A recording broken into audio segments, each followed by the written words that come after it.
Բարև ձեզ, Ֆակտոր TV-ի հյուրը Հայ ազգային կոնգրեսի վարչության անդամ Արմեն Խաչատրյանն է, ողջույն, պարոն Խաչատրյան։ Ինչու չստացվեց Հայ ազգային կոնգրեսի եւ Սամվել Կարապետյանի Ուժեղ Հայաստան կուսակցության դաշինքը։ Դե գիտեք, բանակցությունները կարող է ինչ-որ բաներում չհամընկնեն կարծիքները եւ չստացվի։ Բայց այս հարցի վերաբերյալ եկեք մեր հայտարարության բովանդակությունից ավելին բան չանենք, ինչպես արդեն նշել ենք, մեզանից անկախ պատճառներով։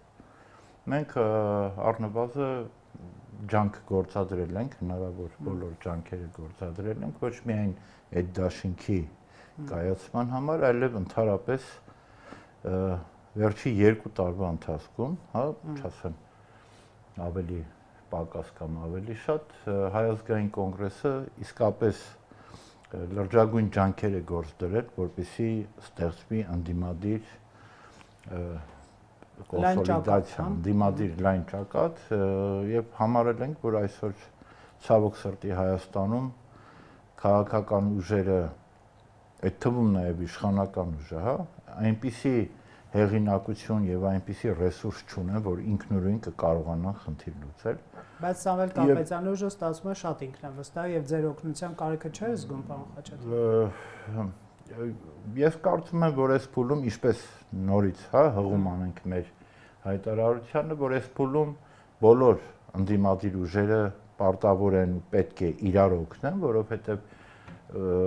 մենք ունեցել ենք, չէ՞, նման փորձ տարբեր ցուցակներով գնացող կուսակցություններ, բայց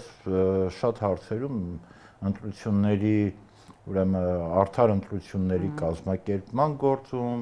չգիտեմ, ամենատարբեր հարցերում ինֆորմացիայի փոխանակման եւ այլ այս հարցերում իրար իհարկե պետք է օգտակար լինենք։ Այնպես որ համագործակցությունը այդ ճակատում կարծում եմ կշարունակվի, ոչ միայն Ուժեղ Հայաստանի, նաեւ այլ ընդդիմադիր ուժերի հետ։ Իսկ որ հարցում կարծիքները չհամընկան։ Մենք ոնց որ ուզում ենք մեր հայտարարության տեքստը բացենք։ Եկեք մեր կողմով հասկանանք, մեր հերոստատիտողին ասել, որ ով Հայ ազգային կոնգրեսը գերագրության, գերագիտության հարցում մեծ առավելություն ունի եւ եթե անհրաժեշտություն համարվեր բանակցությունների ընթացքում կամ միավորմանը խանգարող կամ չհամաձայնվեցված հարցերի վերաբերյալ ունենայինք այդ ամենը բացելու անհրաժեշտություն, ապա հայտարարությունը կլիներ 4 էջանոց եւ այդ բոլոր հանգամանքների մասին մանրամասը կխոսենք։ Կարծում եմ, որ այն որ մեզանից անկախ պատճառներով ա եղել, դա բավարար է, որպեսզի եւ հետո ընտրական փուլում մի բան է կարեւոր, փաստը։ Մենք միշտ սիրում ենք մեկնաբանությունը, բայց իմ համար որպես նաեւ փաստային է, որ դաշինքը չի կայացել, որ Ուժեղ Հայաստանը ընտրություններին կմասնակցի իր դաշինքով, այդ 3 կուսակցություններից բաղկացած, Հայ ազգային կոնգրեսը ընտրություններին մասնակցելու հայտը, ինչպես ներկայացրել ենք, մենք որտեղ մեր հայտը ներկայացնելու պահին արդեն ասել ենք, որ մենք ձգտում ենք լայն կոնսոլիդացիայի, բայց եթե այդ կոնսոլիդացիան չի ստացվելու, Հայ ազգային կոնգրեսը հայտ է ներկայացնում ինքնուրույն իր ցուցակով մասնակցելու ուրեմն գալիք ազգային ժողովի ընտրություններին, այնպես որ շատ բան մեր պլանների մեջ սկզբնական հայտից ուրեմն չի փոխվել։ Ես նկատեցի, որ Ուժեղ Հայաստան դաշինքի մյուս 2 կուսակցությունների նախագահներ Հարություն Հարությունյան եւ Նայիրի Սարգսյան չկան 1-ից 36 տեղերում Ուժեղ Հայաստանի ցուցակի, այսինքն թեև նրանք դաշինքի ներկայացուցիչ ուժերի ղեկավարներ են, 3 ուժից է բաղկացած, 2-ի ղեկավարները չկան, կարող ենք ենթադրել, որ չեն ցանկացել նաև ՀԱԿ-ին ներառել իրենց ցուցակում, այդ պատճառով ես ձեզ ասեմ, դա ձեզ համար էական խնդիր է եղել, պարոն Խաչատրյան։ Մեր համար մի էական խնդիր է եղել, որպեսզի կայանա ընդդիմադիր դաշինքը։ Այդ մնացած տեխնիկայի հարցեր են, տեղեր եւ այլ կամ հետագա համագործակցություն ենթադրենք օրինակի համար, գործադիրում եւ այլը, դրանք այդ բոլորը դետալներ են պայմանավորված։ Իսկ տեղեր ունենալը գլխավոր հարց չէ՞ ձեզ։ Գլխավոր խնդիրը, մեր համար եղել է, եղել է ու մնում է ընդդիմության ուրեմն միասնական ճակատով հանդես գալը։ Այդ մնացածը արդեն պայմանավորվելու հարցեր էր։ Ես էլի չբացեմ, հա, որտեվ գուցե տարօրինակ կարող է հնչել բացելուց հետո, բայց ես կուզենայի, որ այսքանով սահմանափակվենք, որովհետև ավելի շատ նախ ինձ չեք կարող համոզել, որ խոսեմ, եւ երկրորդ, ես կարծում եմ, որ բավարար տեղեկատվություն, մենք իսկապես բավարար տեղեկատվություն տվել ենք այդ դաշինքի մասով, ու շատ կուզենայի, որ արդեն կուսակցությունները, դաշինքները հրապարակում են ցուցակները, դրանք համագումարներով հաստատված են, թեև տեսականորեն հնարավոր են փոփոխություններ, բայց գործնականում կարծում եմ, որ ըստ էության չկա այլևս այդ հնարավորությունը չկա։ Այնպես որ համագործակցությունը կմնա նախընտրական եւ աստվածչանի հետընտրական շրջանում։ Այսինքն դուք ավարտված եք համարում այդ լայն ճակատի ձևավորման ձեր ջանքերը, այլևս ջանքեր չեք գործադրի։ Կարող եմ այդպիսի տեղեկատվության համար նաեւ ասեմ, որ վերջնական եւ ամբողջական տեղեկատվությունը թե ընթացած բանակցությունների, թե մեր հետագա անելիքների վերաբերյալ վաղը ժամը 3-ին Էլիտ Պլազա հյուրանոցում մամուլի սրահում հրավիրված է արդեն մամուլի ասուլիս։ Պարոն Զուրաբյանն է հարցին պատասխանում, բայց ձեր ջանքերը դադարեցված են այդ հարցում։ Չի ստացվել։ Լավ, ամեն դեպքում մենք տեսանք, որ Հայաստան դաշինքն էլ ունի վարչապետի տեխնացու Ռոբերտ Քոչարյանն է, Սամվել Կարապետյանից ուժի առաջին համարն Արեգ Կարապետյանը, կարծում եք այսպիսի ընդդիմության, այսպիսի դաշտով հնարավոր է Նիկոլ Փաշինյանին հեռացնել։ Մենք էլի ռացիոնալիզմից ենք խոսում, ոչ թե ցանկություններից։ Այո, եթե հիմա համարելով փակ է այդ խոսակցությունը, այնուամենայնիվ ես գրեթե վստահ եի, եթե դաշինք հասելով կոնսոլիդացիան է ձևավորվեր, ինչ որ մենք պատկերացնում ենք, ինչի վերաբերյալ կոչ էր արել Տեր-Պետրոսյանը, այդտեղ ես այդ հարցը դուրս էր եկած արդեն։ Եթե Սամվել Կարապետյանից հետ ստացվեր դա։ Եթե Սամվել Կարապետյանը իր շուրջը հավաքեր ընդդիմադիր այդ ճակատի։ Այստեղ այսինքն իշխանափոխություն կլիներ, այդ հարցը փակված։ Այստեղ արդեն վստահ եմ։ Այստեղ մնում է արդեն տարբեր կոնֆիգուրացիաներ։ Ես գիտեք, չէ, ես չնայած շատ տարիքով մեծ չեմ կամ ծեր չեմ, բայց ես 90 թվականի Գերագույն խորհրդի ընտրություններից ունեցել եմ մասնակցություն պրոցեսների նկատի ունեմ։ Եվ այդ հարցում շատ թրծված եմ։ Ես հիմա կարող եմ մի քանի սցենար օրինակ ներկայացնել, որի միջոցով հնարավոր կլինի իշխանափոխություն անել։ Հիմա հնարավոր է։ Այո, այս պահին էլ հնարավոր է, որովհետև տեսեք, օրինակ, ենթադրենք մեր համար մենք հիմք վերցնենք, օրինակ Գելափի այդ վերջի հրապարակած տվյալները, հա, ես ընդհանրապես մի սցենար կարող եմ ասել, որը հնարավորություն տալիս է իշխանափոխություն անել։ Մենք օրինակ այդ ռեյտինգային հաշվարկով տեսնում ենք, որ որևէ ուժ խորհրդարան մեծամասնություն չի կազմում, խորհրդարան անցած ուժերից, անգամ կոալիցիաների ձևով չի կազմում մեծամասնություն։ Այս դեպքում մնում է երկրորդ փուլ։ Ճիշտ է, առաջի մեր համանadrությամբ առաջի երկու առավել շատ ձայն հավաքած ուժերը գնում են երկրորդ փուլ։ Եվ բնականաբար երկրորդ փուլում օրինակ ամբողջ ընդդիմությունը պաշտպանելու է ընդդիմադիր, ուրեմն ճակատը ներկայացնող տեխնացուին։ Այս ստացվում է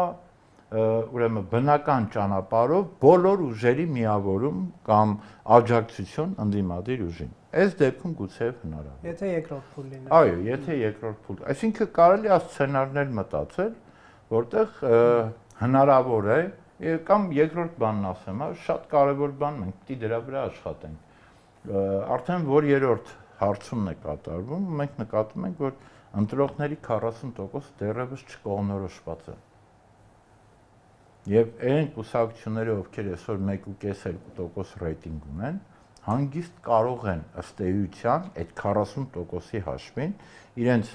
ընտրական քվեների թիվը հասցնել անցողիկ 4%-ի շերին։ Ընտրողները նաև սովորություն ունեն, այսպես պայմանական ասած, հնարավորություն ունեցող ուժերին ձայն տալ, չէ՞։ Դա էլ կա։ Այդ դեպքում այդ չկողմնորոշվածներից ավելի շատ ձայներ կգնա հնարավորություն ունեցողներին, բայց 1.5-2% հա ձայն ենթադրենք օրինակ 20-25000 ձայն ունեցող էսպային կուսակցությունը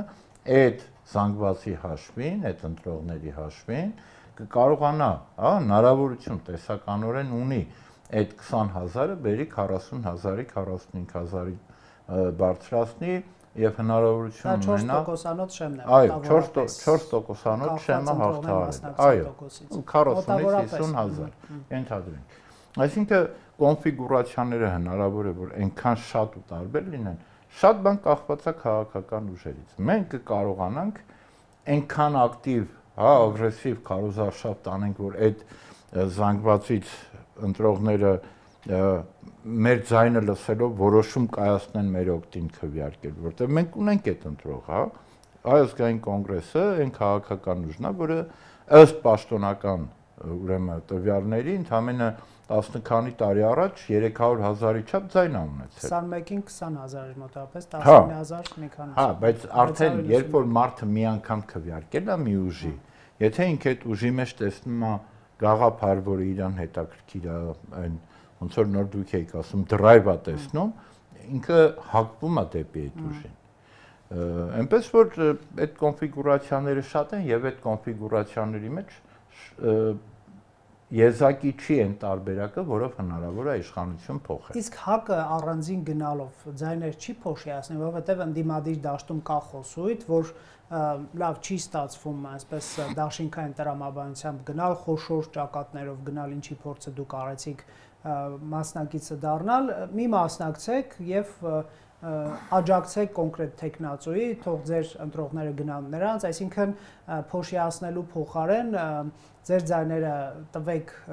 ընդդիմադիր տեխնացուին, եթե փոշիանա, եթե ՀԱԿ-ը չանցնի օրինակ, ենթադրենք էլի 30000 ձայն է հավաքել։ Աստվածաշանի։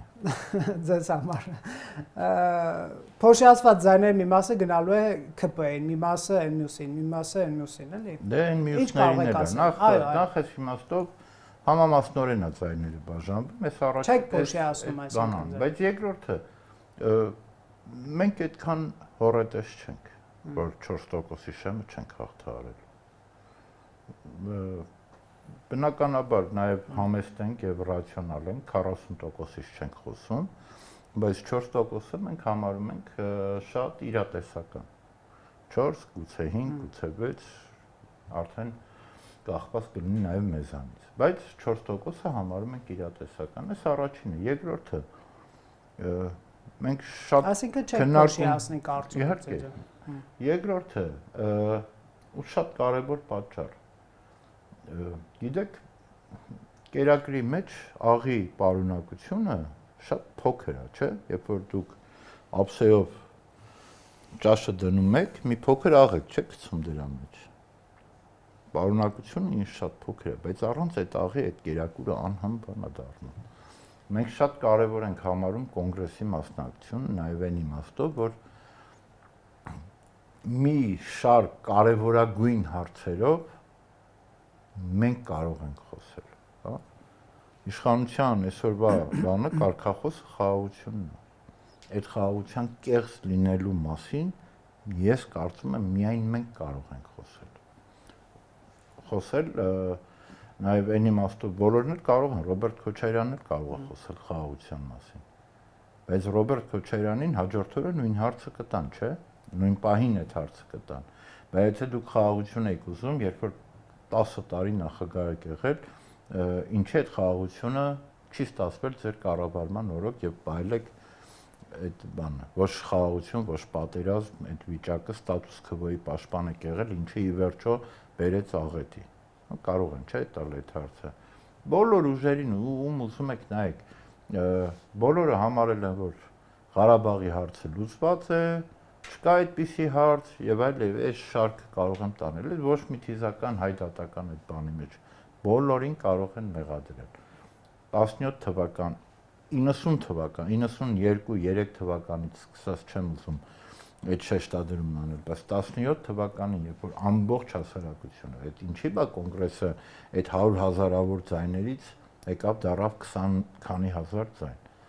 որտեղ այո, մենք համարձակ ենք։ Մենք 17 թվականին միայն մենք ու խոսել ենք միայն խաղաղության մասին։ Ոչ թալանչի իշխանությունից ենք խոսում, ոչ տնտեսական ցուցանիշներից, ոչ բացառապես խոսում ենք խաղաղությունից, դուք լուսաբանել եք 17 թվականի ընտրությունները, դուք հիշում եք։ Ես հիշում եմ, որ բոլոր ուժերը, ՀՀԿ, ԲՀԿ, Դաշնակցություն, ինչ կար, բոլորը Հայ ազգային կոնգրեսին քիրվայության մեջ են մեղադրում, սա չեմ ասում, որպես ձեզ գովազդ, այլ որպես փաստի արձանագրում, իմ հիշողությունը, որը ինքնին գովազդ է։ Հա, եւ հիմա կան թեմաներ, որոնց մասին միայն մենք կարող ենք նկատի ունեք, պետք է դուք առնվազն դիսկուրսի մաս լինեք քաղաքական։ Այդ քաղաքական դաշտի եւ հաջորդ խորհրդարանի կայացման համար շատ կարեւոր է, որ այդ խոսակցությունը լինի։ Շատ կարեւոր է, որ այդ նորից եմ ասում, այդ ուժերը, ովքեր որ համարել են Ղարաբաղի հարցը լուծված ու մեզ էլ անվանել են քիրվա, չկարողանան խաբել նորից, որտեղ դե պարզ է, ընտրություն է, բոլորը փորձելու են խաբել ինչ-որ հարցում, հա։ Ամեն մեկի այդ կարգախոսի ու ծրագրի մեջ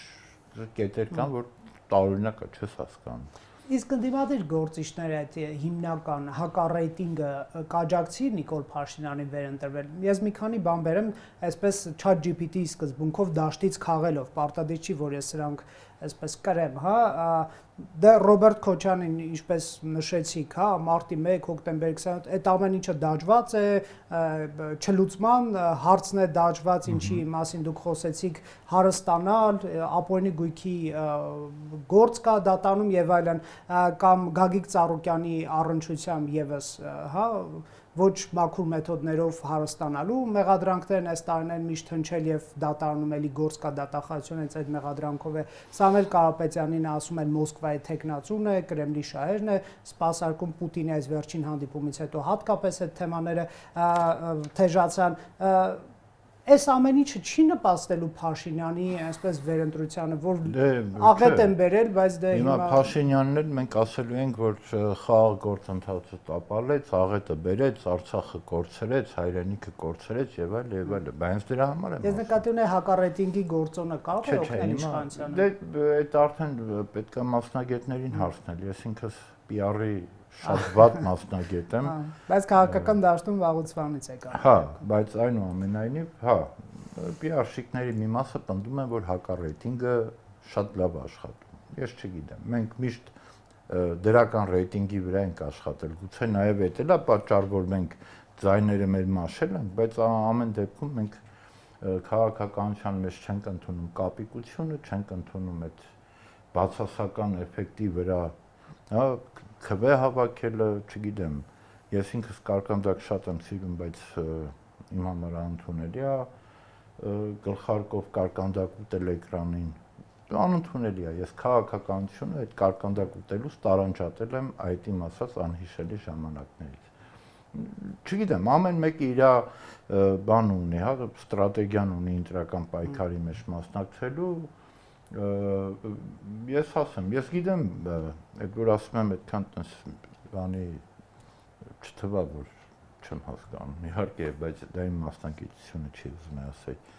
Ես շատ լավ գիտեմ մեր ժողովրդը ինչեր է սիրում։ Ուրիշ բան, մենք այդ հա սիրել ասելով մի քիչ ճակերտավոր հասկանանք, թե ինչին ինքը ձայն կտա։ Բայց ես մենք մի քիչ ձեռնպահ կմնանք այդ նյուանսները օգտագործելուց։ Մենք մեր կերպարը, մեր դեմքը այնուամենայնիվ մենք որոշել ենք, որ գնում ենք այդ ճանապարհով։ Շնորհակալ եմ զրույցի համար, Լևոն Զուրաբյանը, ինչպես նշեցինք, վաղը հարցերին կպատասխանի, ավելի կմանրամասնի, հակի ավելի դետալային, ավելի մանրամասն։ Ձեր վարչապետի թեկնածուն է։ Շնորհակալ եմ, պարոն Խաչատրյան, զրույցի համար։ Factor TV-ում հյուրընկալել ենք Արմեն Խաչատրյանին։